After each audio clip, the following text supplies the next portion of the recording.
नमस्कार बच्चों। इस वीडियो में हम लोग नाव धारे वाले प्रश्न को सीखेंगे, लेकिन दुर्भाग्य से नाव धारा का केवल एक ही प्रश्न आपकी एक्सरसाइज में है। 3E और 3F दोनों मिला करके एक ही प्रश्न है, लेकिन इस अकेले प्रश्न को आसान भाषा में और बेहतरीन ढंग से समझाने का प्रयास करेंगे, जिससे आपको इसके अलावा भी अगर कोई नाव धारा का प्रश्न मिलता है तो उसको भी आप लगा सकें।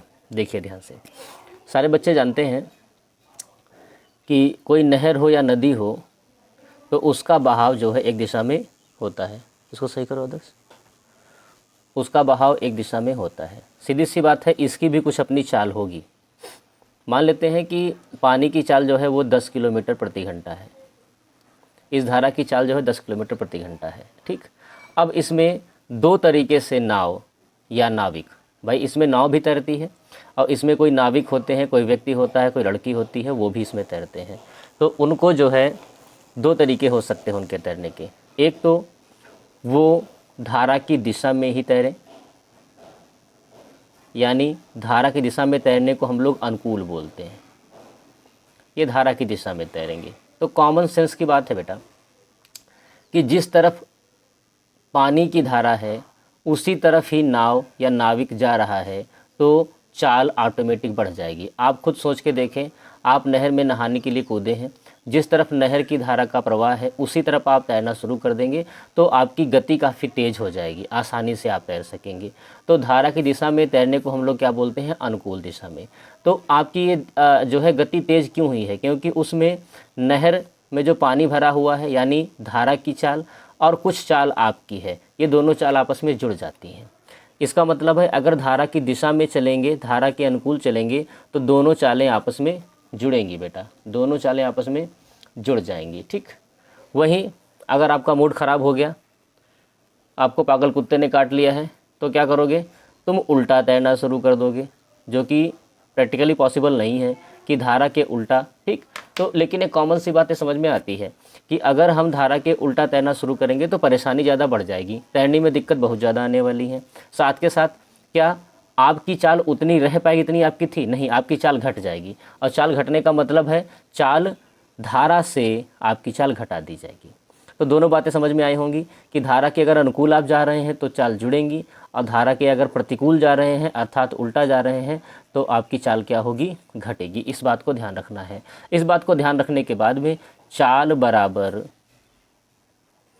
दूरी बटे समय, चाल बराबर दूरी बटे समय सूत्र लगा करके आप आसानी से इन सवालों को हल कर सकते हैं और कुछ भी आपको याद रखने की आवश्यकता नहीं। केवल एक बात याद रखिए, अगर धारा की दिशा में जा रहे हैं तो धारा के अनुकूल चाल जुड़ेंगी, धारा के विपरीत में आ रहे हैं तो धारा के प्रतिकूल चाल घटेगी। क्यों जुड़ेंगी? क्योंकि धारा की दिशा में चलने पर आपको तैरने में आसानी होती है और धारा के उल्टा दिशा में आपको तैरने में बहुत ज़्यादा मुसीबत का सामना करना पड़ता है। इसी बात को ध्यान में रख के हम लोग आगे बढ़ लेते हैं। क्वेश्चन को पढ़ लेते हैं। एकमात्र क्वेश्चन आपका है 3E प्रश्नावली में, ये क्वेश्चन नंबर आपका 10 होना चाहिए। ये क्वेश्चन नंबर 10 है। ऋतु धारा के अनुकूल 2 घंटे में 20 किलोमीटर तैर सकती है और धारा के प्रतिकूल 2 घंटे में 4 किलोमीटर तैर सकती है। ऋतु की स्थिर जल में चाल और धारा की चाल। तो सबसे पहले ऋतु की चाल, यहाँ पे नाव नहीं है तो व्यक्ति है। व्यक्ति कौन है? ऋतु है। तो इसकी चाल हमने मान ली x किलोमीटर प्रति घंटा। दूसरा धारा की चाल, तो धारा की चाल जो है वो y किलोमीटर प्रति घंटा। ठीक है। ऋतु की चाल x किलोमीटर प्रति घंटा और धारा की चाल y किलोमीटर प्रति घंटा। ठीक बात है। चलिए अब पहली कंडीशन देखिए, ऋतु धारा के अनुकूल, तो धारा के अनुकूल होने पर इनकी चाल कितनी हो जाएगी? x प्लस वाई हो जाएगी। चाल कितनी हो जाएगी? x प्लस वाई हो जाएगी। Very good. चाल बराबर क्या होता है? दूरी बटे समय। दूरी कितनी है? 20 किलोमीटर। समय कितना है? 2 घंटे।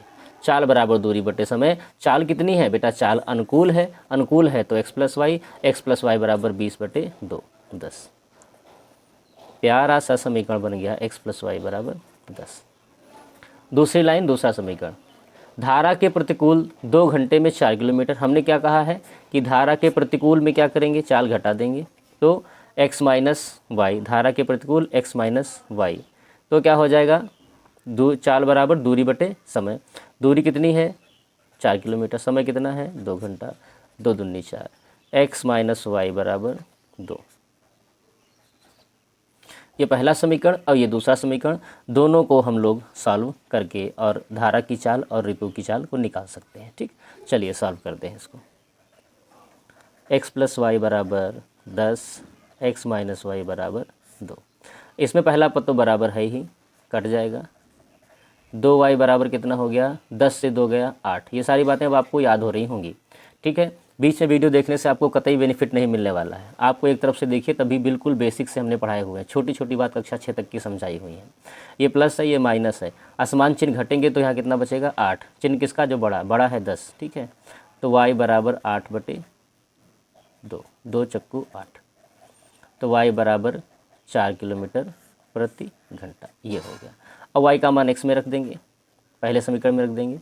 x प्लस वाई बराबर 10, तो x प्लस 4 बराबर 10, x बराबर 10 माइनस 4, यानी हो गया ये 6 किलोमीटर प्रति घंटा। ठीक है, तो धारा की चाल 6 और ऋतु की चाल जो है वो 4 किलोमीटर प्रति घंटा हो जाएगी। नाव धारा के सवालों में एक बात ही ध्यान रखने की आवश्यकता है, केवल एक बात ध्यान रखने की आवश्यकता है कि अगर धारा के अनुकूल चलेंगे तो चाल जुड़ेगी, धारा के प्रतिकूल चलेंगे तो चाल घट जाएगी, बस।